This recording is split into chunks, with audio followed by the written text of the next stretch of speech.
Halo pemirsa Jawas TV dimanapun Anda berada, jumpa lagi di Obrol, sebuah tayangan yang akan menghadirkan narasumber dan juga tokoh-tokoh inspiratif spesial buat Anda semuanya pemirsa Jawas TV. Dan tentunya tetap bersama dengan Tori Andromeda di sini. Kita akan berbicara banyak terkait mudik ya, yang kemarin juga sudah kita lakukan bersama, pulang kampung, bagaimana pada akhirnya kita bisa bernostalgia, kita bisa kembali mengulang masa-masa indah di kampung halaman. Dan kalau kita ngomongin mudik, yang pasti nggak terlepas dari yang namanya moda transportasi. Bisa mobil pribadi, bisa kapal, bisa pesawat, bisa bis, bisa kereta api. Nah, kereta api salah satu moda transportasi favorit masyarakat sejauh ini, karena sepertinya moda transportasi kereta api ini cukup nyaman, aman, dan ada beberapa hal yang bisa memberikan kita nostalgia tersendiri lah ya, untuk masa kecil kita dulu sama keluarga naik kereta api dan lain-lain. Nah, apa kabar dengan KAI hari ini? Apalagi kemarin juga sudah melayani para masyarakat untuk bisa mengantarkan mereka ke kampung halaman. Pas banget untuk hari ini kita akan ngobrol-ngobrol hal itu bersama dengan salah satu sosok yang cukup berpengaruh juga di KAI, dan beliau adalah Humas dari PT KAI Daob 7 Madiun, ada Bapak Kuswardoyo. Assalamualaikum warahmatullahi wabarakatuh, Bapak. Waalaikumsalam warahmatullahi wabarakatuh. Apa kabar, Pak?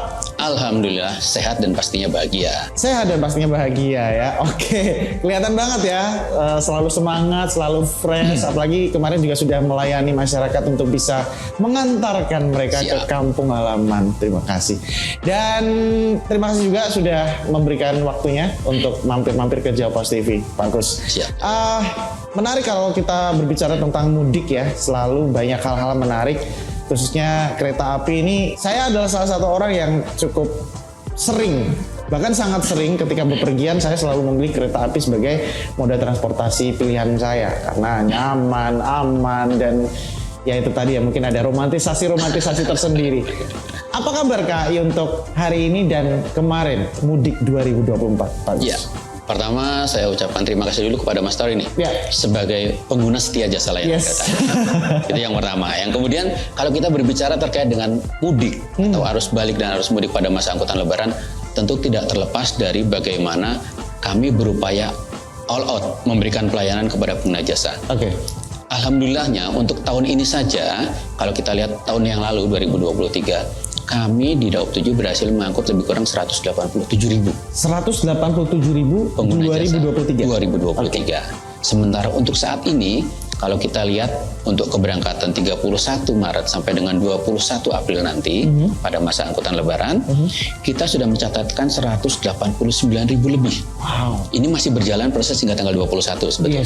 Ya, saat ini data yang kami punya sudah 189.000. Itu artinya memang sebenarnya untuk arus baliknya belum selesai ya, Pak ya? Masih belum ada selesai. Beberapa pemudik yang masih ada di Madiun dan belum kembali ke kota perantauan. Betul. Jadi hari ini saja sudah 189.000 untuk perjalanan sampai dengan nanti tanggal 21 yang kita sudah terima tiketnya.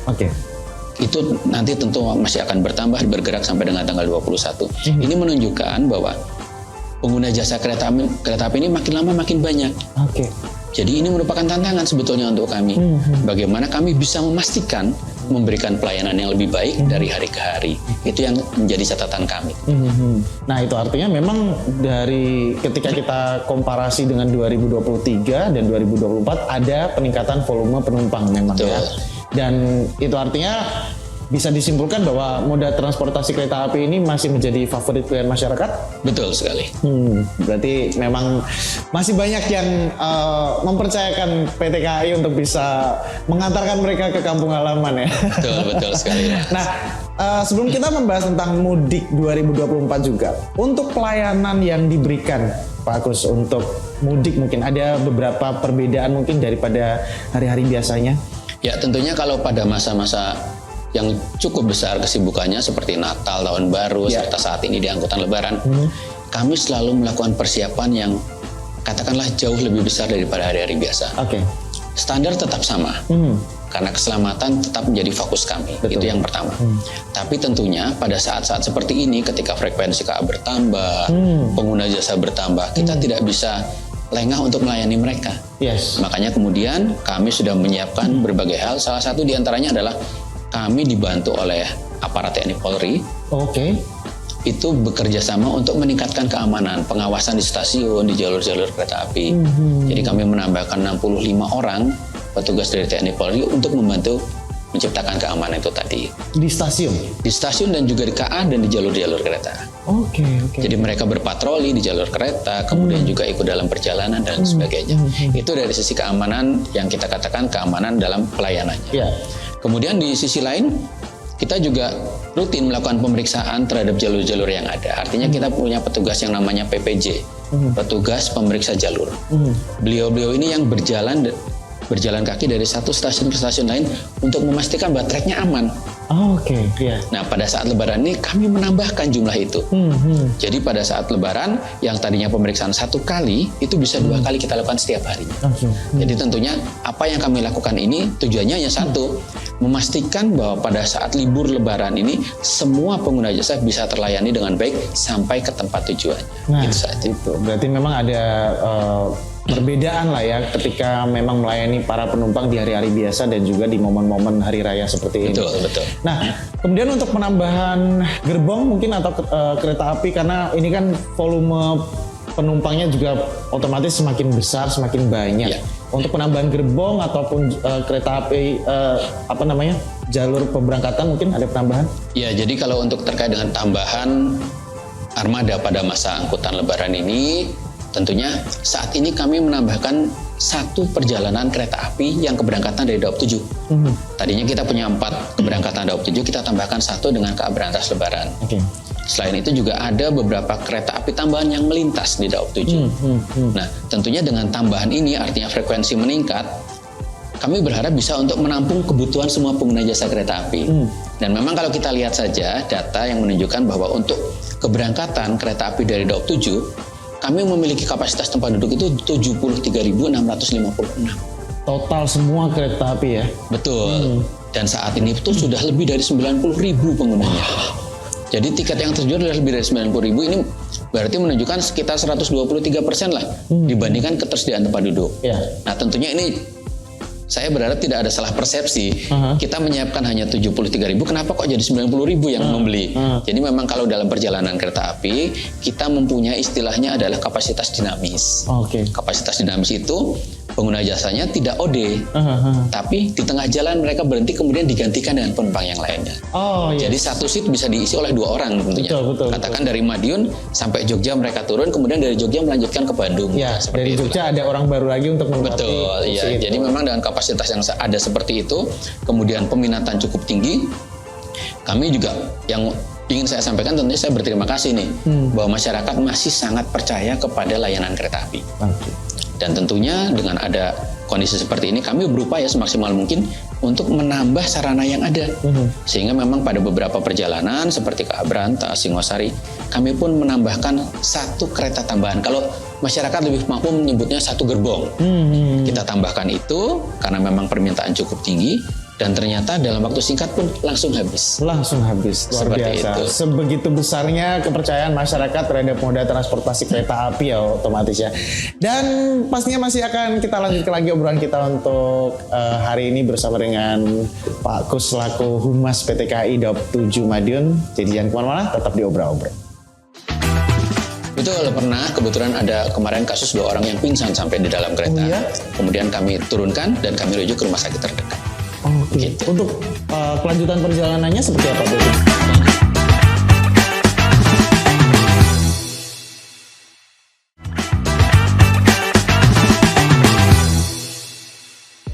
Back again di Obrol-Obrol pemirsa Kompas TV dan masih juga bersama dengan Pak Kus Wardoyo selaku Humas PT KAI Daob 7 Madiun. Pak Kus, ketika kita melihat mudik 2024 ini ya, yang pasti ada peningkatan volume penumpang juga ketika dibandingkan dengan tahun lalu. Tapi kembali lagi ke situasi mudiknya kemarin, Pak Kus, apakah memang ada kendala-kendala berarti kemarin? Ya, jadi kalau kita bicara mudik tahun ini, alhamdulillah mudiknya berjalan lancar. Tidak ada kendala-kendala khusus. Ada beberapa catatan memang pada mudik tahun ini, diantaranya adalah masih adanya penumpang tertinggal perjalanan kereta. Oh ya? Betul. Jadi kami sebetulnya sudah jauh-jauh hari menghimbau agar mereka bisa memperhitungkan waktu keberangkatan dari rumah ke stasiun. Karena saat ini musim penghujan tentunya bisa mengakibatkan gangguan pada saat mereka berjalan menuju stasiun. Jadi memang masih ada beberapa pengguna jasa yang tertinggal perjalanan kereta. Kemudian di samping itu juga saat ini masih ditemukan adanya penumpang yang sakit dalam perjalanan. Betul, tapi alhamdulillahnya karena kami dari PT Kereta Api telah menyiapkan petugas yang siap untuk menangani hal itu. Jadi ketika kemudian kami mendapatkan informasi katakan ada penumpang yang sakit, maka petugas dari kami siap jemput bola. Mereka akan segera masuk ke dalam rangkaian kereta melakukan pemeriksaan. Jika bisa ditangani di lokasi, maka penumpang bisa langsung melanjutkan perjalanan. Namun jika memang dibutuhkan penanganan lebih serius, maka penumpang tersebut akan kami turunkan di stasiun terdekat, kemudian kami rujuk ke rumah sakit. Pernah ada laporan yang sakit sampai parah gitu nggak Pak? Betul, pernah. Kebetulan ada kemarin kasus 2 orang yang pingsan sampai di dalam kereta. Kemudian kami turunkan dan kami rujuk ke rumah sakit terdekat. Gitu. Untuk kelanjutan perjalanannya seperti apa berarti? Kelanjutan perjalanan tentunya setelah penumpang tersebut dalam kondisi sadar, nanti mereka akan dibantu oleh petugas kami di stasiun untuk melanjutkan perjalanan atau kembali ke tempat asal mereka. Oke. Berarti memang dari segi pelayanannya sudah mulai bisa melayani masyarakat juga yang sakit di kereta api, sudah pelayanannya maksimal lah ya, dirujuk ke rumah sakit dan lain-lain gitu. Tapi saya cukup tertarik dengan para penumpang-penumpang yang masih ketinggalan kereta tadi. Betul. Iya. Ini ternyata masih terjadi juga.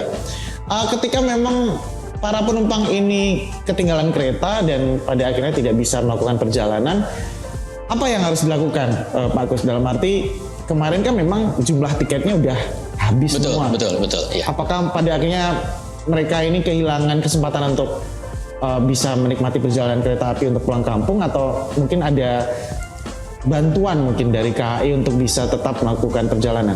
Ya, tentunya kalau kita melihat kepada kondisi saat ini ya, artinya bahwa memang jumlah tiket yang ada sudah terjual habis. Betul. Nah, tentunya ketika pengguna jasa itu mengalami keterlambatan, kami tidak bisa berbuat banyak. Betul, kami tidak bisa berbuat banyak terkait dengan itu. Maka kami hanya bisa menyarankan kepada mereka untuk melakukan penjadwalan perjalanan pada hari-hari lain setelah masa angkutan ini. Karena memang kita sama-sama tahu, seperti tadi saya sampaikan juga, dari ketersediaan 73.000 itu ternyata sudah 90.000 yang menggunakan. Betul. Jadi tentunya akan sangat sulit kita untuk menyiapkan tempat duduk atau kereta selanjutnya bagi pengguna jasa yang tertinggal ini.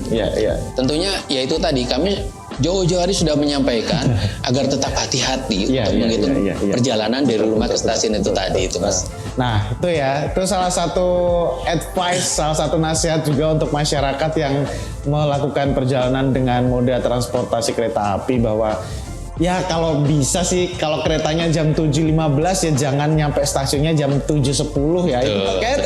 Itu pun terlalu mepet banget gitu. Betul untuk buat. Ya 7 pas itu pun juga kayaknya terlalu riskan. Jadi lebih baik sebelum-sebelumnya lah ya. Toh nyantai-nyantai dulu juga nggak masalah juga kan di stasiunnya gitu. Nah, kemudian untuk ini Pak, kondusivitas keamanan. Nah, ini juga cukup menarik, apalagi di masa mudik kan pastinya masyarakat ini lebih crowded lah ya, lebih banyak yang melakukan perjalanan dengan kereta api.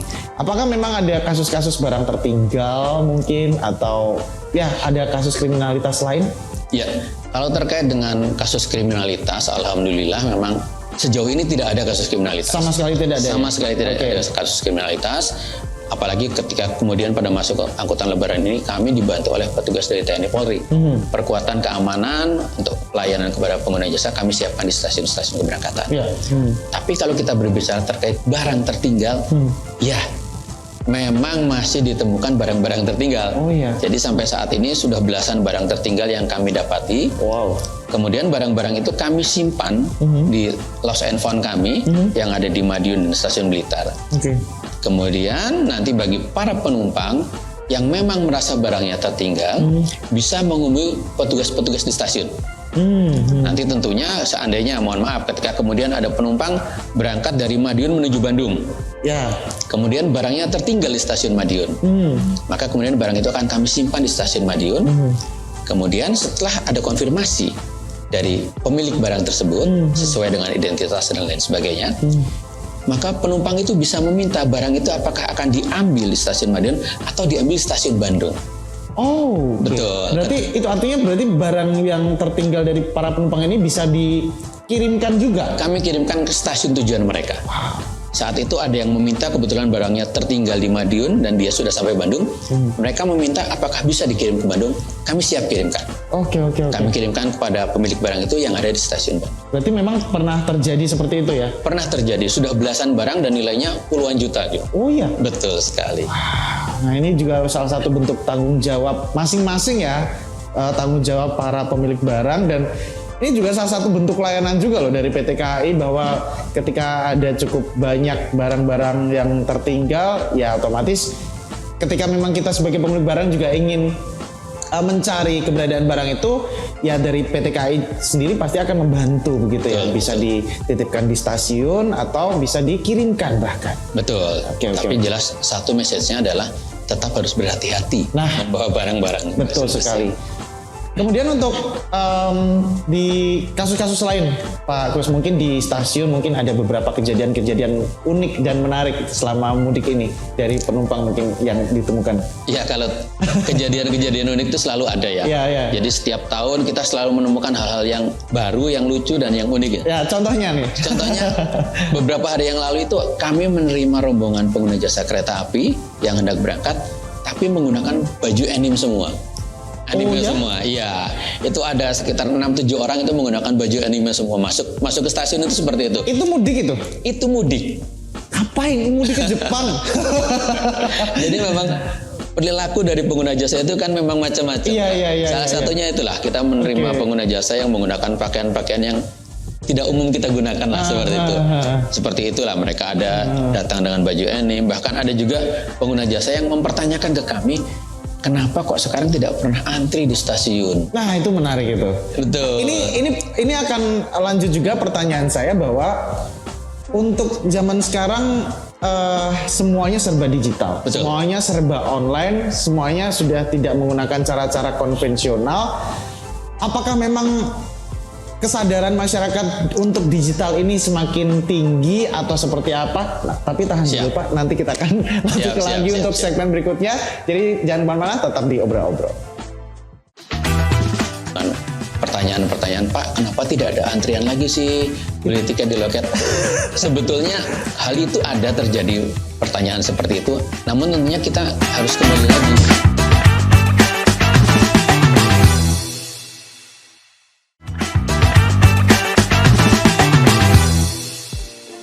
Oke pemirsa Japas TV, kembali lagi di Obrol-Obrol dan masih juga bersama dengan Pak Kus Wardoyo selaku Humas PT KAI Daop 7 Madiun.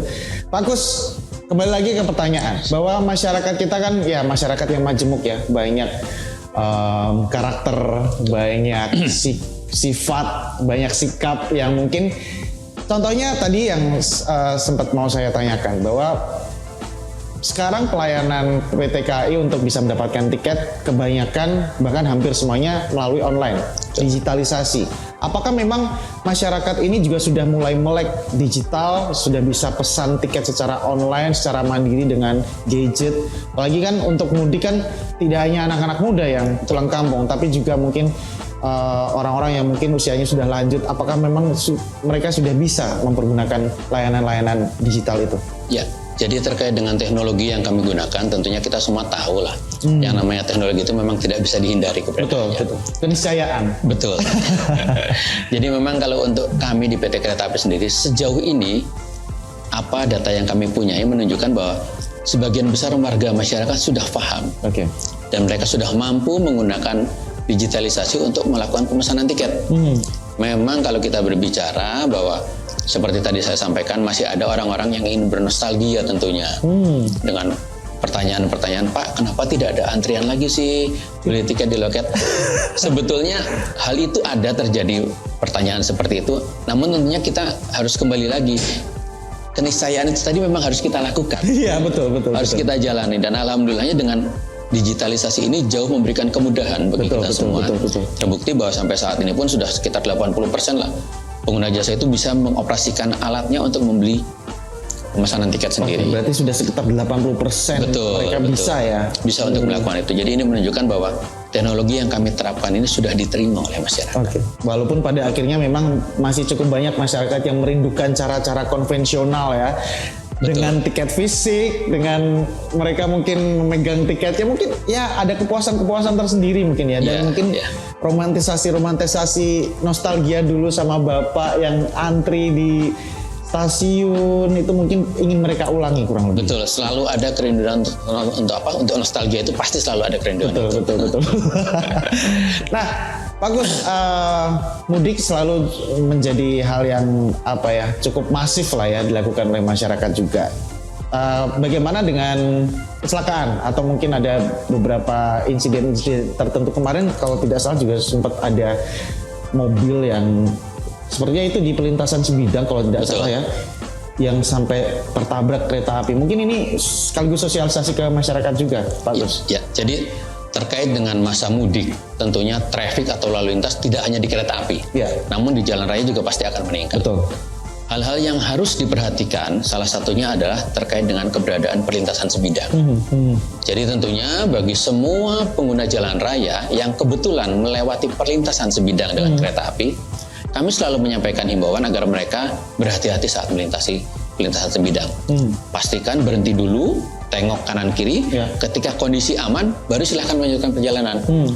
Karena apapun ceritanya, yang namanya perjalanan kereta api itu pertama dia tidak bisa berhenti secara mendadak. Kemudian kereta api sudah memiliki jalurnya sendiri. Dan yang terakhir tentunya yang tidak kalah penting adalah kesadaran dari pengguna jalan. Kasus kemarin ketika terjadi temperan, kami menyebutnya temperan. Temperan di Caruban, itu sebetulnya adalah murni kesalahan dari pengguna jalan raya. Kasus itu adalah kasus kecelakaan lalu lintas yang melibatkan kereta api di dalamnya. Bukan kecelakaan kereta api. Bukan kecelakaan kereta api. Tapi kecelakaan lalu lintas yang kebetulan melibatkan kereta api. Betul. Dan kronologisnya kita semua barangkali masyarakat sudah mendengar bahwa pada saat terjadi kecelakaan tersebut, lokasi sebetulnya sudah dipatok. Jadi lokasi itu memang sudah tidak boleh digunakan untuk lalu lintas kendaraan roda 4. Kami sudah pasang patok di situ. Namun rupanya pengendara kendaraan ST100 ini dia memaksakan diri untuk masuk. Dia memaksakan diri masuk dari jalur sebelah kiri, kemudian ketika hendak keluar, kendaraannya tersangkut di patok itu. Karena kan kami patok kanan kiri pasti. Iya, betul. Dia tersangkut tidak bisa keluar. Dan masyarakat sekitar sebetulnya sudah memberitahu itu tidak boleh dilalui. Namun memaksakan diri sehingga kemudian dia tidak bisa keluar, dan pada saat dia berusaha untuk keluar itu kemudian kendaraan nyangkut di rel. Jadi otomatis tidak bisa bergerak lagi. Kemudian masyarakat membantu mereka untuk segera keluar, dan tidak berapa lama kemudian Argo Semeru melintas dan terjadilah temperan itu. Nah, tentunya ini menjadi pembelajaran untuk kita semua bahwa yang namanya kereta api itu sudah memiliki jalurnya sendiri. Betul. Tolong perhatikan bahwa perlintasan sebidang terjaga atau tidak terjaga, tetap kita harus waspada, berhenti dulu, perhatikan kondisi, baru melanjutkan perjalanan. Dan ini juga merupakan kewenangan sebetulnya perlintasan sebidang, terutama yang tidak terjaga ini. Kewenangannya ada pada pemerintah dan pemerintah daerah untuk melakukan penutupan. Untuk melakukan penutupan atau dibuatkan perlintasan tidak sebidang. Karena tentunya memang undang-undang sudah mensyaratkan perlintasan itu sebaiknya tidak ada lagi yang sebidang, tapi tentu kembali kepada kemampuan anggaran dari masing-masing daerah. Karena bukan biaya sedikit untuk membangun perlintasan baik flyover ataupun underpass itu tadi. Jadi tetap saya dari PT Kereta Api tetap menghimbau pengguna jasa kereta api untuk selalu waspada saat melintasi perlintasan sebidang. Dan tentunya pembangunan perlintasan tersebut, jika memang diinginkan, maka silahkan menghubungi Departemen Perhubungan, dalam hal ini Dirjen Perkeretaapian. Mengajukan permohonan, nanti tentunya dari Dirjen Perkeretaapian akan melakukan survei. Apakah lokasi tersebut memang layak untuk dibuat menjadi perlintasan sebidang resmi. Seperti itu. Nah, itu dia. Jadi kesadaran masyarakat ini juga diperlukan ya, Pak Kus ya. Dalam arti saya aja yang melintasi perlintasan kereta api yang besar, saya tetap tengok kanan kiri loh. Betul. Apalagi di perlintasan sebidang seperti itu kan, ya otomatis kesadaran kita untuk sebagai pengguna jalan ya, mungkin mobil ataupun motor ya harus sadar diri sama ini ya, keamanan masing-masing ya. Betul, Mas. Jadi kereta api sudah punya jalurnya sendiri, kalau bisa ya jangan digangguin perjalanannya, jangan sampai itu juga bisa beresiko terhadap keselamatan masing-masing. Dan pastinya terakhir evaluasi Pak Gus untuk mudik 2024 ini. Mungkin ada beberapa hal yang harus dievaluasi, ada beberapa hal yang harus diperbaiki, ada beberapa pencapaian-pencapaian juga mungkin di tahun ini yang mungkin bisa menjadi hal yang positif juga untuk PT KAI sendiri. Seperti apa evaluasi mudik dan balik Lebaran 2024? Ya, terkait dengan evaluasi mudik dan balik pada Lebaran 2024 kali ini, tentunya yang pertama kali menjadi catatan kami adalah bahwa ketertiban pengguna jasa kereta api makin hari makin baik. Oke. Kami berterima kasih kepada semua pengguna jasa kereta api yang telah mengikuti aturan dalam menggunakan jasa layanan kereta api. Itu yang pertama. Kemudian pada saat ini, tahun ini kita sama-sama tahu bahwa pengguna jasa kereta api makin meningkat. Yeah. Makin meningkat, makin banyak, dan tentunya ini menjadi catatan untuk kami bahwa kami memang harus siap untuk memberikan pelayanan yang lebih baik. Kemudian dalam perjalanannya memang seperti tadi saya sudah sampaikan, ada beberapa kasus-kasus kecil diantaranya terkait barang yang tertinggal. Kemudian juga ada catatan-catatan lainnya seperti pengguna jasa yang tertinggal. Nah, ini yang perlu menjadi perhatian dari masyarakat tentunya. Ketika ada barang tertinggal, tentunya mereka harus menghubungi petugas yang ada di stasiun terdekat. Nah, dengan memberikan catatan dia duduk di mana, keretanya apa, sehingga akan mudah bagi kami untuk menelusuri itu. Tapi tentunya yang lebih penting adalah jangan sampai barangnya tertinggal. Harus lebih hati-hati lagi. Iya, betul. Harus lebih hati-hati lagi. Jangan sampai barangnya tertinggal. Termasuk juga jangan sampai tertinggal perjalanan keretanya. Betul. Karena itu akan menjadi sulit lagi bagi kami untuk membantu untuk mencarikan tiket pengganti. Betul. Masa saat ini angkutan Lebaran pasti tiket sold out. Ya. Jadi tentunya kami berharap jangan sampai masa mudik dan balik yang sudah mereka rencanakan baik-baik jadi tidak seperti apa yang mereka rencanakan. Yes, betul sekali. Yang pasti terima kasih kepada semua pengguna jasa kereta api yang telah mempercayakan perjalanan mudik dan baliknya menggunakan jasa layanan kereta api, dan tentunya juga terima kasih kepada semua stakeholder yang telah membantu kami dalam melaksanakan angkutan mudik dan balik Lebaran dengan aman, nyaman, dan selamat untuk kita semua. Oke, itu dia ya. Jadi yang paling penting, walaupun PT KAI sendiri juga sudah memberikan banyak pelayanan kepada masyarakat, para pemudik untuk bisa melakukan perjalanan-perjalanan dengan nyaman, ya tetap ya kesadaran dari para pengguna jasa transportasi kereta api ini juga diperlukan. Jangan sampai ketinggalan barangnya. Jangan sampai ketinggalan kereta. Jangan sampai sakit di dalam kereta. Otomatis menjaga kesehatan, tanggung jawab sama barang-barang bawaan, kemudian tanggung jawab sama waktu. Ini juga diperlukan, dan ini salah satu wujud tanggung jawab para masyarakat juga, para pengguna jasa angkut kereta api untuk bisa melakukan perjalanan mudik ataupun balik dengan nyaman, aman, sesuai ekspektasi. Karena kita sudah membayangkan, wah pulang kampung nih, udah bawa oleh-oleh nih, udah mau ketemu keluarga nih, besok nih. Ternyata gara-gara ketinggalan kereta nggak jadi besok. Gara-gara barangnya ketinggalan, oleh-olehnya nggak jadi. Hal seperti itu pastinya bisa mempengaruhi perjalanan kita pada akhirnya, bukan karena PT KAI-nya, tapi karena kita sendiri yang ceroboh, karena kita sendiri yang kurang tanggung jawab sama masing-masing. Itu artinya kesimpulannya mudik dan balik 2024 aman dan lancar ya. Betul, ini ya. Alhamdulillah. Itu berarti salah satu hal yang harus kita apresiasi, PT KAI sendiri sudah memberikan pelayanan yang terbaik untuk masyarakat untuk bisa melakukan perjalanan mudik dan balik di Hari Raya Idul Fitri 2024 ini. Bapak Kus Wardoyo, terima kasih banyak sudah mampir ke studio kita Jawpos TV dan sudah berbicara banyak terkait mudik dan balik 2024 bersama dengan PT KAI Daob 7 Madiun. Semoga kedepannya para pengguna kereta api terus bertambah mungkin ya, selalu mempercayakan perjalanannya dengan kereta api, dan pastinya ada peningkatan kesadaran juga untuk masyarakat, sehingga pada akhirnya perjalanan menggunakan kereta api adalah salah satu pilihan perjalanan yang nyaman. Terima kasih. Terima kasih banyak untuk kehadirannya dan terima kasih juga untuk pemirsa Japas TV yang sudah menyimak obrolan kita untuk hari ini. Obrolan bersama dengan Humas PT KAI Daob 7 Madiun Bapak Kuswardoyo. Sudah kita bahas tadi ya berbagai macam hal-hal menarik, hal-hal unik yang mewarnai mudik 2024 bersama PT KAI. Dan pastinya masih banyak sekali bintang tamu dan juga narasumber yang akan kita hadirkan di program Obrol-Obrol di episode berikutnya yang hadir setiap hari hanya di Jawas TV. Dan akhirnya saya Toren Dumeda pamit beserta kerabat kerja yang bertugas ucapkan terima kasih banyak atas perhatian Anda. Sampai ketemu lagi di Obrol-Obrol episode berikutnya. Bye.